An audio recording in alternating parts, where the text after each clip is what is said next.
नमस्कार।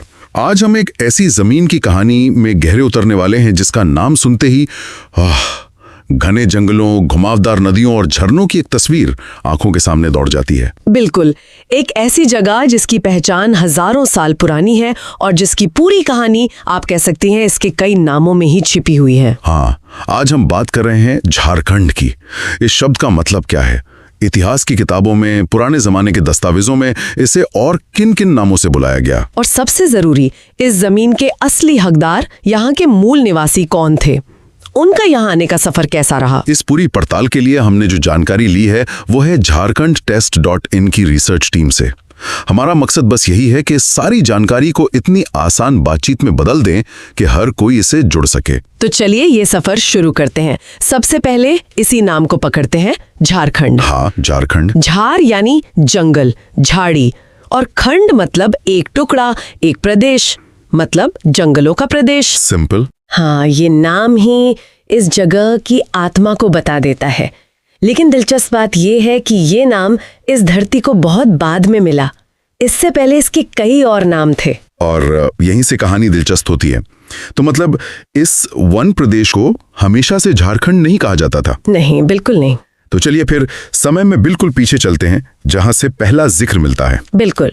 देखिए, किसी भी जगह का नाम इस बात का आईना होता है कि उस जमाने में लोग उसे किस नजर से देखते थे। जो सबसे पहला साहित्यिक सबूत हमें मिलता है वो एक बहुत ही पुराने ग्रंथ ऐतरेय ब्राह्मण में है। ऐतरेय ब्राह्मण? जी। और वहां इस पूरे इलाके को पुंड्र या पुंड कहा गया है। पुंड? ये तो सुनने में ही बहुत प्राचीन लगता है। और मैंने पढ़ा कि इसके अलावा भी कई अनोखे नाम हैं। जैसे ऋग्वेद में इसे कीकट नाम देशो अनार्य कहा गया है। हाँ, मतलब एक ऐसा इलाका जहाँ अनार्य रहते हैं। और फिर महाभारत के समय में पुंडरिक देश, और चाणक्य ने अपने अर्थशास्त्र में इसे कुकुट या कुकुट देश कहा। इतने सारे नाम। और ये सिर्फ अलग अलग नाम नहीं है, ये उस दौर की समझ को दिखाते हैं। अच्छा। ये बताते हैं कि हजारों साल पहले भी ये क्षेत्र अपनी एक अलग पहचान रखता था। जैसे पुंडरिक देश का एक मतलब पशुओं की भूमि भी निकाला जाता है। मतलब जानवरों की जमीन। हाँ, ये इस बात का इशारा है कि ये इलाका तब भी अपनी प्राकृतिक संपदा, अपने जंगलों और जानवरों के लिए जाना जाता था। फिर एक और बड़ा उदाहरण है सम्राट समुद्रगुप्त का। जी। उनकी प्रयाग प्रशस्ति, मतलब उनके सम्मान में लिखे एक शिलालेख में इस इलाके को मुरुंड नाम दिया गया है। तो देखिए, हर बड़ा साम्राज्य इस जगह को अपनी नजर से एक नाम दे रहा था। तो ये पुंड्र, कुक्कुट, मुरुंड, ये सब वो नाम है जो दूसरों ने दिए, शासकों ने या बाहर के लोगों ने। सही कहा। लेकिन वो नाम जिसे हम आज इस्तेमाल करते हैं, झारखंड, वो पहली बार कब सामने आया? आपने बिल्कुल सही नस पकड़ी है। ये इस कहानी का एक बहुत ही जरूरी मोड़ है। 13वीं सदी में हमें पहली बार झारखंड शब्द का एक पक्का पुरातात्विक सबूत मिलता है। पुरातात्विक मतलब खुदाई में मिला कुछ। हाँ, ये एक ताम्रपत्र में लिखा हुआ मिला था। ताम्रपत्र मतलब तांबे की एक प्लेट पर लिखा गया एक सरकारी दस्तावेज, ताकि वो सदियों तक सुरक्षित रहे। अच्छा, तो 13वीं सदी में ये नाम रिकॉर्ड में आ चुका था, और इसके बाद तो शायद ये और लोकप्रिय हुआ होगा। हाँ, इसके बाद ये नाम चलन में आ गया। सल्तनत काल के लेखकों जैसे तारीख-ए-फिरोजशाही के लेखक ने इसका इस्तेमाल किया। और कमाल की बात यह है कि ये नाम सिर्फ सरकारी दस्तावेजों तक सीमित नहीं रहा। तो फिर कहाँ तक पहुंचा? ये लोगों की जुबान पर चढ़ गया। कबीरदास के दोहों में और चैतन्य महाप्रभु के भक्ति गीतों तक में झारखंड शब्द का जिक्र मिलता है। वाह! मतलब ये सिर्फ एक भौगोलिक इलाका नहीं बल्कि एक सांस्कृतिक पहचान बन रहा था। एग्जैक्टली। लेकिन यहाँ एक दिलचस्प मोड़ आका है। एक तरफ झारखंड नाम लोकप्रिय हो रहा था, वहीं मुगल काल में अकबरनामा में इसे कोकरा या खंखरा कहा गया है। ऐसा क्यों? ये बहुत दिलचस्प बात है। इससे पता चलता है कि कैसे सत्ता का दिया हुआ नाम और लोगों का अपनाया हुआ नाम दो अलग अलग कहानियां कहते हैं। मुगल प्रशासन के लिए ये कोकरा था, एक प्रशासनिक इकाई, लेकिन स्थानीय लोगों के लिए, कवियों और संतों के लिए ये झारखंड था, उनकी अपनी पहचान। और फिर आधुनिक काल आया जब विदेशी यात्री और फिर अंग्रेज यहाँ पहुंचे। उन्होंने भी जरूर अपने हिसाब से नए नाम दिए होंगे। जी बिल्कुल। जब बाहर के लोग आए तो उन्होंने जो देखा सुना उसे अपनी भाषा में लिखा। जैसे चीन के मशहूर यात्री फाहियान जब यहाँ आए, फाहियान, तो उन्होंने इस जगह को कुकुटलाड कहा। शायद कुकुट देश का ही चीनी रूप हो सकता है। फिर एक और चीनी यात्री आए, ह्यूएन सांग। उन्होंने तो एक ऐसा नाम दिया जिसे बोलना भी मुश्किल है, कीलोना सुफालाना। खिलौना सुफालाना, इसका कुछ मतलब भी था या उन्होंने बस? नहीं, इसका मतलब निकाला गया है कर्ण सुवर्ण। ये आज के छोटा नागपुर के पठारी इलाके के लिए इस्तेमाल हुआ था। अच्छा। और जब अंग्रेजों का शासन आया तब इस क्षेत्र को जो नाम मिला वो सबसे ज्यादा मशहूर हुआ छोटा नागपुर। छोटा नागपुर, हाँ ये तो बहुत सुना है। बिल्कुल। और बाद में 1834 से तो इसे सरकारी तौर पे साउथ वेस्ट फ्रंटियर एजेंसी कहा जाने लगा। एक बिल्कुल ही बेजान अंग्रेजी प्रशासनिक नाम। तो पुंड्र से शुरू होकर कोकरा, छोटा नागपुर और फिर वापस झारखंड तक। बिल्कुल। नामों का ये सफर तो इस क्षेत्र के पूरे राजनीतिक और सांस्कृतिक इतिहास का निचोड़ है। बिल्कुल सही। हर नाम अपने साथ एक पूरा युग लेकर चलता है, लेकिन इन सभी नामों के पीछे हमेशा से वो लोग रहे हैं जिन्होंने इस जमीन को आबाद किया। असल कहानी तो उनकी है। हाँ, अब बात करते हैं उन लोगों की जिन्होंने इस वन प्रदेश को अपना घर बनाया। यहाँ की जनजातियों का इतिहास कितना पुराना है? इसे समझने का सबसे अच्छा तरीका है यूं समझिए, एक पिरामिड की तरह।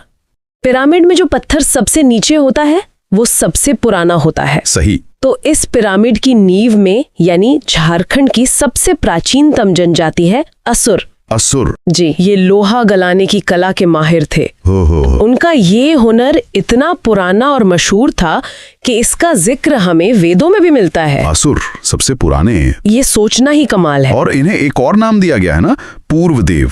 इसका क्या मतलब है? पूर्व देव मतलब देवताओं से भी पहले के। ये दिखाता है कि उनकी मौजूदगी कितनी प्राचीन मानी जाती है। वो इस धरती के पहले शिल्पकार थे। तो ये पिरामिड की नींव हो गई। बिल्कुल। इसके ऊपर की परतें, मतलब असुरों के बाद कौन आए? असुरों के बाद बिरजिया, बिरहोर और खड़िया जैसी प्राचीन जनजातियां आईं। ये भी हजारों सालों से यही हैं। फिर समय थोड़ा आगे बढ़ा और मध्यकाल के आसपास कोरवा जनजाति का आगमन हुआ। और फिर पिरामिड का जो सबसे ऊपरी और चौड़ा हिस्सा है वो लगभग 1000 ईसा पूर्व के आसपास बनना शुरू हुआ।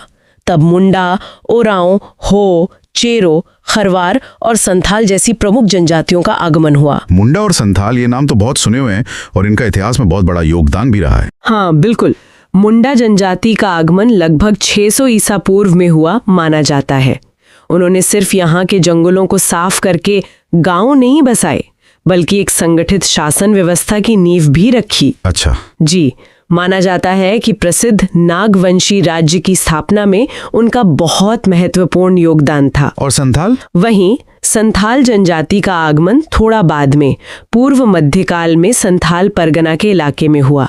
उन्होंने वहां की जमीन को खेती के लायक बनाया और ब्रिटिश काल आते आते उस पूरे इलाके में उनका प्रभुत्व स्थापित हो गया। ये तो हुई पूरे प्रदेश की कहानी। अब थोड़ा और जूम इन करते हैं। झारखंड के अंदर भी तो अलग अलग क्षेत्रों की अपनी खास कहानियां हैं, जैसे संथाल परगना और राजधानी रांची। हाँ, चलिए संथाल परगना से शुरू करते हैं। ठीक है। संथाल परगना का इतिहास भी पूरे झारखंड की तरह इसके बदलते नामों में ही झलकता है। बहुत पुराने समय में, प्राचीन काल में, इस इलाके को नरीखंड कहा जाता था। नरीखंड? और बाद में कुछ समय के लिए ये कांकाजोल भी कहलाया। और यहाँ भी वो हमारे पुराने दोस्त चीनी यात्री ह्वेनसांग का जिक्र आता है ना? हाँ, वो जहाँ भी गए अपने यात्रा वृतांत में उस जगह का जिक्र जरूर किया। जब वो यहाँ से गुजरे तो उन्होंने राजमहल क्षेत्र को, जो संथाल परगना का एक अहम हिस्सा है, उसे अपनी भाषा में केचिंग काइलो कहा। अच्छा। लेकिन जो नाम इसे ब्रिटिश काल में मिला, उसकी कहानी क्या थी? देखिए, अंग्रेजों ने इस पूरे पहाड़ी और जंगली इलाके का सर्वे करवाया। कैप्टन टैनर नाम के एक अधिकारी ने ये सर्वे किया था। उसी के आधार पर 1824 में इस पूरे इलाके को एक नया सरकारी नाम दिया गया, दामिनेको। दामिनेको, ये तो बड़ा काव्यात्मक नाम लगता है। इसका मतलब क्या है? इसका फारसी में मतलब होता है पहाड़ियों का आंचल। पहाड़ियों का आंचल, वाह। हाँ, अंग्रेजों ने इसे ये नाम देकर इसकी सीमाओं को तय कर दिया था। तो नरीखंड से दामिनेकोह तक का ये सफर भी अपने आप में एक पूरी कहानी है। बिल्कुल। अब आते हैं राजधानी रांची पर। मैंने सुना है इसके नाम के पीछे तो एक नहीं बल्कि कई अलग अलग धारणाएं हैं। जी, रांची के नामकरण को लेकर कोई एक पक्की कहानी नहीं है, बल्कि 3 प्रमुख धारणाएं हैं। क्या है वो? पहली धारणा इसे यहाँ की संस्कृति से जोड़ती है। ये मानती है कि रांची शब्द मुंडारी भाषा के शब्द अरंची से निकला है। अरंची? जी, जिसका मतलब होता है हल जोतने वाला। ये यहाँ की खेती किसानी वाली संस्कृति को दिखाता है। ठीक है, एक कहानी खेती से जुड़ी है और दूसरी धारणा इसे यहाँ की प्रकृति से जोड़ती है। इसके मुताबिक इसका नाम रिंची नाम के एक स्थानीय पक्षी के नाम पर पड़ा। रिंची पक्षी? हाँ, हो सकता है कि उस जमाने में ये पक्षी इस इलाके में बहुत ज्यादा पाया जाता हो और उसी से जगह की पहचान बन गई। और तीसरी कहानी तो एक लोक कथा जैसी है, आस्था से जुड़ी हुई। बिल्कुल, तीसरी एक किंवदंती है जिसके अनुसार इसका नाम एक स्थानीय देवता के नाम पर है जो पास की एक पहाड़ी पर निवास करते थे। तो देखिए, एक ही नाम के पीछे काम, प्रकृति और आस्था, तीनों की कहानियां जुड़ी हुई हैं। और अगर हम ऐतिहासिक तौर पर देखें तो रांची हमेशा से एक अलग शहर तो नहीं था? नहीं, बिल्कुल नहीं। बहुत समय तक ये इलाका कोकरा या चुटिया नागपुर का हिस्सा था, जिसे बाद में अंग्रेजों ने छोटा नागपुर कहना शुरू कर दिया। अच्छा। 1802 तक रांची छोटा नागपुर का ही एक गुमनाम सा हिस्सा था। इसे एक अलग पहचान तो बहुत बाद में मिली। तो पुंड्र से झारखंड तक, असुर जनजाति से संथालों तक और नरीखंड से दामिनी कोह तक हमने आज एक भूमि की पहचान की इतनी सारी परतों को छुआ है। हाँ, और ये यात्रा हमें साफ तौर पर दिखाती है कि झारखंड की पहचान किसी एक नाम, एक समुदाय या एक युग में बंधी हुई नहीं है। एक जीती जागती विरासत है। बिल्कुल, ये एक जिंदा, सांस लेती हुई विरासत है जो समय के साथ विकसित हुई है।